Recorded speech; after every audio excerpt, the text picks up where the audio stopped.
Across the world, cremation is gaining popularity. More people are choosing this method for handling the deceased. This shift is noticeable among Christians too. Is cremation compatible with Christian faith? This essay will delve into this complex issue. We will explore historical context, biblical interpretations, and varying perspectives. Many Christians grapple with the decision of burial or cremation. The increasing acceptance of cremation prompts a need to understand its implications. It's a decision intertwined with faith, tradition, and respect for the deceased.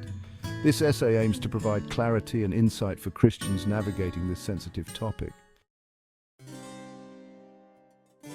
Early Christians predominantly practiced burial. This was influenced by Jewish tradition and Roman law. Burial signified respect for the physical body, seen as God's creation. It also symbolized the hope of resurrection. Cremation, associated with pagan rituals, was generally avoided.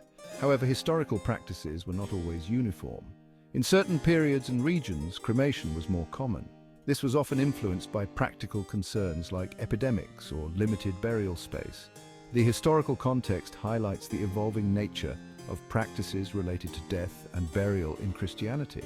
The historical preference for burial waned during times of persecution. Christians facing oppression sometimes resorted to cremation. This was a pragmatic choice to prevent desecration of their remains by persecutors. This illustrates how external factors sometimes influenced burial practices within Christian communities.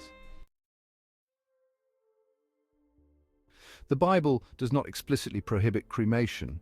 Some interpret specific passages as supporting burial. For instance, Jesus' burial is described in detail. Others argue that these descriptions are merely cultural reflections. They don't constitute a mandate against cremation. The story of Abraham purchasing a burial place for Sarah is often cited. This signifies the importance of a designated resting place. However, this doesn't necessarily negate cremation. The emphasis could be on respectful treatment of the deceased's remains. The Bible focuses more on the soul's eternal destiny than the physical body's fate. The Apostle Paul writes about the perishable earthly body being transformed into an imperishable heavenly body. This suggests that the physical form, whether buried or cremated, is temporary. Section 4, a tapestry of beliefs, denominational views on cremation. Christian denominations hold diverse views on cremation.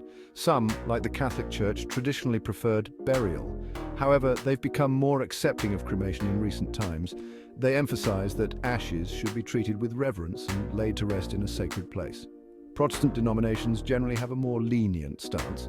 They often view cremation as a matter of personal choice. Many believe that the method of handling the body doesn't affect the soul's eternal destination. They emphasize the importance of honoring God in life and death.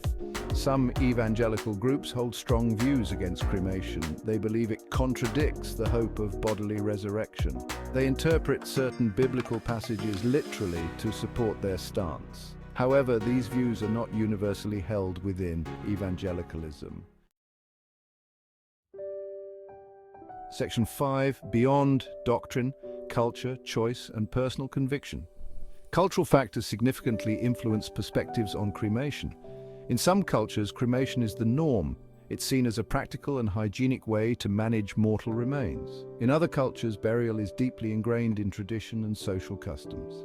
These factors often shape individual beliefs and practices. Ultimately, the decision of cremation or burial is deeply personal. Individuals should consult with their families, religious leaders, and their own conscience. Open and honest conversations about death and dying can help individuals make informed choices aligned with their beliefs. The increasing acceptance of cremation offers new avenues for memorialization. Families now have more options to personalize funerals and honor their loved ones. This can be a positive development, allowing for greater flexibility and creativity in commemorating life. Section 6, Cremation and Christianity, a Balanced Perspective. The question of whether cremation is a sin for Christians doesn't have a simplistic answer. The Bible doesn't offer explicit directives on this issue. Historical practices have varied. Christian denominations hold diverse viewpoints. Ultimately, it's a matter of personal conviction guided by faith, tradition, and cultural context. Christians should approach this topic with sensitivity and respect for differing views. Open dialogue and understanding are crucial. The focus should be on honoring God and the deceased, regardless of the chosen method of handling the physical remains. The essence of Christian faith lies in the belief in resurrection and eternal life. Whether a body is buried or cremated, the hope of Christians rests in God's promise of a new heaven and a new earth. In this context, the method of earthly disposition becomes less significant.